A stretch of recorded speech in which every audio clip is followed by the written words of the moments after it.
5 investigates tonight, learning that the state is now laying off hundreds of people hired as contact tracers to fight the spread of COVID-19. Our Mike Beaudet talked with contact tracers and the state about what led to the layoffs. It was a big deal when Governor Baker announced the state's contact tracing program back in April, hailed as the first of its kind in the country.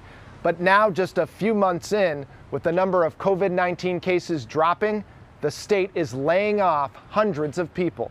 Contact tracing is all about stopping the spread of COVID-19. Contact tracers try to identify everyone an infected person had close contact with. People infected or at risk of infection must then isolate or self-quarantine. On April 3rd, the state announced plans to hire 1,000 people for the massive effort aimed at helping support local boards of health. Enhanced tracing capacity is an enormously powerful tool for public health officials to rely on in their battle against COVID-19. But the work has slowed way down, and the state asked for volunteers to be laid off. One contact tracer telling 5 Investigates, "In the beginning, I didn't know if we would ever get through the list, but I took the layoff because I feel guilty sitting in front of a computer and charging for doing nothing." Another contact tracer says, "I just wait. There's not much to do. It's a weird experience. I feel like I'm stealing money from the state."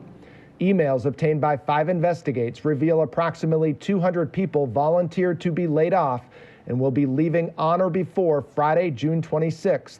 But there are more layoffs to come. The latest forecast calls for us to reduce staffing further.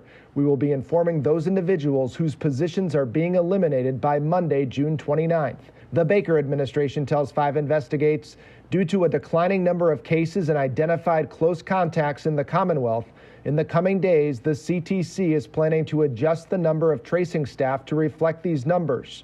Should there be an increase in cases, the CTC is prepared to scale its staffing operation to higher levels. As of earlier this month, the Community Tracing Collaborative, as it's known, had made more than 300,000 calls and connected with someone on 90% of those calls. Mike Beaudet, 5 Investigates.